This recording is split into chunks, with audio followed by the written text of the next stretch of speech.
건진법사의 주거지에선 현금 다발도 발견됐는데 이 중 5천만 원은 시중은행에 공급될 때처럼 묶인 신권, 즉 관봉권이었고 여기엔 지난 대선 직후의 날짜가 적혀 있었습니다.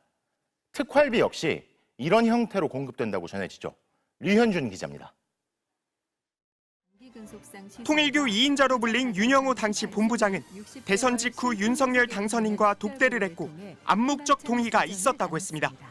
동의한 내용이 있었기 때문에 제가 들어가는 거예요.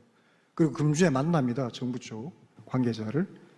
검찰은 건진법사 전성배 씨가 뒷돈을 받고 독대를 주선한 것으로 의심하고 있습니다. 특히 윤 전 대통령 취임 이후 윤영호 전 부부장이 전 씨에게 고가의 목걸이를 건넨 정황을 검찰이 추가로 포착한 걸로 전해졌습니다. 6천만 원 상당의 다이아몬드 목걸이로 윤영호 전 본부장은 검찰 조사에서 김건희 여사를 위한 선물이라는 취지로 진술한 걸로 알려졌습니다. 건진법사 전 씨는 그러나 김 여사에게 전달하진 않았고 목걸이도 잃어버렸다고 부인한 걸로 전해졌습니다. 통일교 측은 목걸이의 존재를 알지 못한다고 했는데 검찰은 목걸이가 김 여사에게 건네졌는지는 물론 윤 전 본부장이 건진법사에게 금품을 건넨 이유와 대가를 들여다보고 있습니다. 윤영호 전 본부장은 2022년 12월 17일 건진법사에게 큰 그림 함께 만들어보자며 부동산 개발 관련 대출 논의를 제안하면서 히림 대표도 같이 만나자고 연락했습니다. 김 여사의 코바나 컨텐츠 후원 업체로 대통령실과 관저 이전 공사에 관여한 히림 종합건축사 사무소로 추정됩니다. 김 여사의 어머니이자 윤 전 대통령의 장모인 최은순 씨와의 관계도 의혹을 키우고 있습니다. 건진법사 전 씨는 2023년 12월부터 1년간 최은순 씨와 10차례 통화했는데 이 중 7번을 최 씨가 먼저 연락한 걸로 확인됐습니다.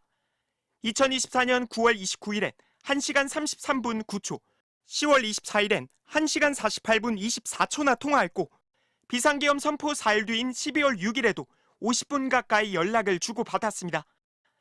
검찰은 이와 별개로 건진법사의 주거지에서 압수한 현금 1억 6,500만 원의 출처도 추적하고 있습니다.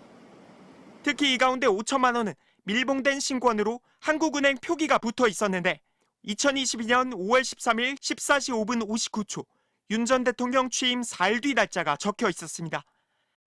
한국은행은 해당 포장 상태는 금융기관으로 나가는 것이라고 설명했습니다. 건진법사 전 씨는 검찰에 현금으로 받은 기도비를 생활비로 쓰려고 모아뒀다며 집에서 3억 정도 들고 나왔다 남은 것이라고 진술했습니다. 윤영호 전 본부장은 연락이 닿지 않았습니다. MBC 뉴스 류현준입니다. 건진법사 전성배 씨가 김건희 여사에 대한 선물 명목으로 통일교 간부로부터 6천만 원대 다이아몬드 목걸이를 받은 정황이 포착돼 검찰이 수사에 나선 걸로 알려졌습니다. 서울 남부지검 등에 따르면 전 씨는 해당 간부로부터 목걸이를 받긴 했지만 도중에 잃어버려 김 여사에게 전하지는 못했다고 검찰 조사에서 진술한 걸로 알려졌습니다. 전 씨와 연루된 통일교 간부는 지난 2022년 자체 행사에서 당선인 신분의 윤석열 전 대통령을 만난 적이 있다고 밝힌 인물입니다. 제가 3월 22일 날 대통령을 뵀습니다. 1시간 독대를 했습니다. 많은 얘기가 있었습니다. 이런 가운데 지난 2022년 김건희 여사가 해외 순방 만찬 자리에서 비슷한 가격대의 목걸이를 착용했던 사실이 새삼 주목을 받고 있습니다. 당시 대통령실은 목걸이 출처에 대해 지인에게 빌렸다고 해명했지만 지인이 누구인지 등은 해명하지 않았고 재산 신고 내역에도 포함시키지 않았습니다. 다만 이번에 검찰이 수사 중인 목걸이는 당시 목걸이와는 다른 걸로 알려졌습니다. 이를 두고 정치권에선 검찰이 피의 사실을 흘리며 여론몰이를 할 게 아니라 즉각적인 압수수색과 소환 조사 등 엄정한 수사를 통해 결과로 증명해야 한다는 촉구가 나왔습니다. 민주당은 건진법사는 윤석열 부부의 사익 추구를 위한 비선 거강꾼이었고 통일교의 현안 문제를 해결하는 대가가 다이아몬드 목걸이였던 것이냐며 김 여사를 즉시 소환해야 한다고 주장했습니다.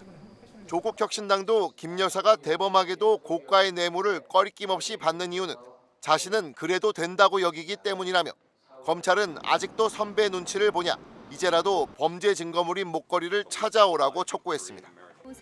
2022년 5월 통일교 창립 기념 행사에서 돌연 윤석열 전 대통령의 이름이 나왔습니다. 제가 3월 22일 날 대통령을 뵀습니다. 1시간 독대를 했습니다. 많은 얘기가 있었습니다. 대선 직후 당선인 신분의 윤 전 대통령과 독대했다는 이 남성은 받았습니다. 통일교 2인자로 불린 윤영호 당시 세계본부장입니다. 한반도 서밋과 그리고 이 나라가 가야 될 방향을 얘기했습니다. 그리고 암묵적 동의를 구한 게 있습니다. 암묵적 동의가 무언지는 공개하지 않았는데 정부 관계자와 곧 만나기로 했다며 후속 협의가 있을 것이라고 예고했습니다. 검찰은 건진법사 전성배 씨가 윤 씨에게 수억 원을 받고 윤 전 대통령과의 독대를 주선한 것으로 의심하고 있습니다. 전성배, 윤영호 두 사람은 윤석열 전 대선 캠프가 꾸려진 2021년 12월부터 연락한 걸로 알려졌는데 검찰이 확보한 당시 문자 메시지에선 현금 3천만 원 사진이 나온 걸로 전해졌습니다.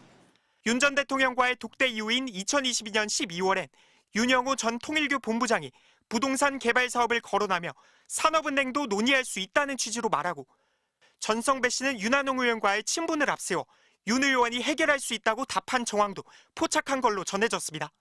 산업은행의 부산 이전은 윤 전 대통령의 당선인 시절 공약이었고 공교롭게도 윤한홍 의원은 산업은행을 담당하는 국회 정무위원회 여당 간사를 맡았습니다. 전성배, 윤영호 두 사람은 2023년 12월부터 1년간 336차례나 통화하는 등 최근까지 긴밀한 관계를 이어온 것으로 조사됐습니다.